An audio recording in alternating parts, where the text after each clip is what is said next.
पाक मलेशिया ताल्लुकात के नए दौर का आगाज। वज़ीर-ए-आज़म का मलेशिया के साथ मुश्तरका मंसूबों पर काम करने की ख्वाहिश का इजहार। वज़ीर-ए-आज़म अनवर इब्राहिम के साथ मुश्तरका न्यूज ब्रीफिंग में शहबाज शरीफ ने कहा कि मलेशिया हमारा दूसरा घर है। बाहमी ताल्लुकात वक्त के साथ मजीद मुस्तहकम हो रहे हैं। अहम इलाकाई और आलमी अमूर पर हमारा मौक़िफ़ यकसा है। अहम मामलात पर इत्तफ़ाक़ राय है। पाकिस्तान से $20 करोड़ के हलाल गोश्त के बरामद के फैसले का खैर मकदम करता हूँ। हलाल गोश्त की तजारत को मजीद बढ़ाएंगे। बड़ी तादाद में पाकिस्तानी तलबा यहाँ तालीम हासिल कर रहे हैं। 1.5 लाख पाकिस्तानी भी मलेशिया की तामीर और तरक्की में हिस्सा ले रहे हैं।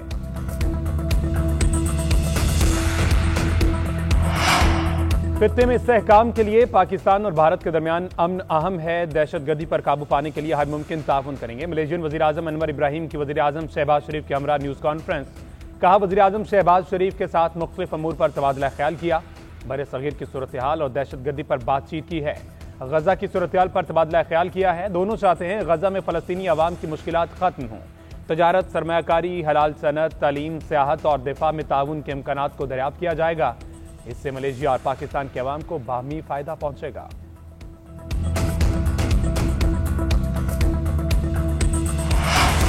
पाकिस्तान और मलेशिया के दरमियान गहरे, मजबूत और बरादराना ताल्लुकात हैं। हमें मुख्तलिफ शोबों में बाहमी ताउन को मजीद मजबूत बनाना है। पाकिस्तान मलेशिया के दरमियान कारोबारी ताल्लुकात बढ़ाने पर इत्तेफाक हुआ।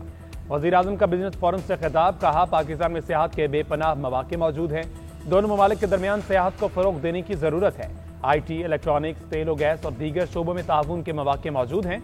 मलेशिया की लीडरशिप ने चंद सालों में जो इक़दाम किए वो किसी मौजज़े से कम नहीं।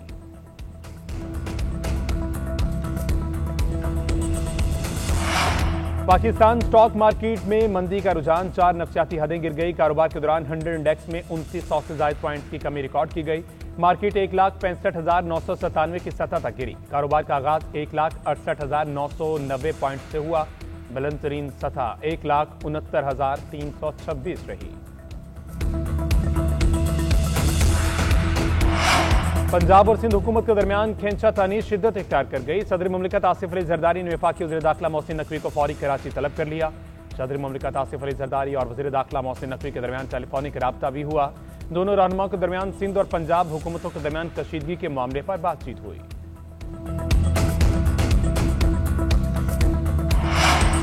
बानी PTI से आज मुलाकात नहीं हुई। उम्मीद है कल होगी। 8 माह से अलकादर केस में बानी PTI बुशरा बीबी की जमानत ताखीर का शिकार है। चेयरमैन PTI बैरिस्टर गौहर ने कहा, बानी PTI के केसेस से मुतल्लिक शकूक व शुबहात हैं।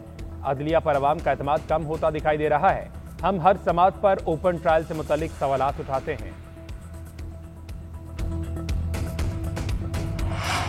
वज़ीर-ए-आला पंजाब की ज़ेर सदारत काबीना इजलास। अहम सूबाई अमूर पर गौर। सैलाब मुतासिरीन के लिए हतमी इमदादी पैकेज की मंजूरी। 17 अक्टूबर से टैक्स तकसीम किए जाएंगे। पंजाब के मुतासरा मौजाजात में आबियाना और एग्रीकल्चर इनकम टैक्स माफ करने का असूली फैसला। दरिया की गुजरगाहों में तामीरात की इजाजत नहीं मिलेगी। इजलास में सैलाब के दौरान इंसान ही नहीं मवेशियों की जानें बचाने की तहसीन। मरीम नवाज ने कहा, पंजाब में ऐसा तबाहकुन सैलाब पहले कभी नहीं देखा। हम सब पाकिस्तानी हैं। चारों सूबे बराबर और मोहतरम हैं। किसी सूबे पर मुश्किल आए, पंजाब सबके साथ खड़ा है।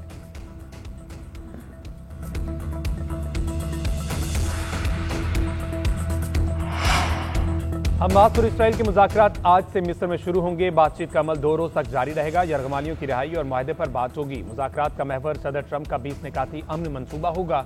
हमास, इसराइल और अमरीका के वफूद जंगबंदी माहदे को हतमी शक्ल देने के लिए काहरा पहुंचेंगे।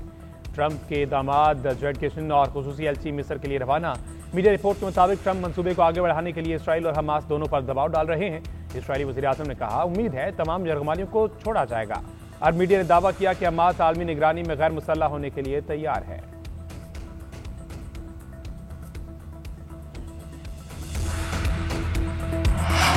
गजा जंगबंदी और यरगमालियों की रिहाई पर बातचीत आगे बढ़ रही है। तकनीकी टीमें आज दोबारा मिस्र में मुलाकात करेंगी। बताया गया है कि बातचीत का पहला मरहला रवां हफ्ते मुकम्मल हो जाना चाहिए। मैं सबसे कह रहा हूं कि तेजी से काम करें। अमरीकी सदर डोनाल्ड ट्रंप का कहना है, माहदे में हमें ज्यादा लचक की जरूरत नहीं। मुआहदे से सभी मुत्तफिक हैं। कुछ तब्दीलियां तो मुमकिन रहती हैं। अमरीकी वज़ीर ख़ारजा मार्को रूबियो ने कहा, 90% मामला तय पा चुके, चीजें हतमी मराहिल में हैं। असलहे की वापसी और हमास की तहलील पहला मरहला है। उम्मीद है तफसीलात तय पाएंगी। डील की 100% जमानत कोई नहीं दे सकता।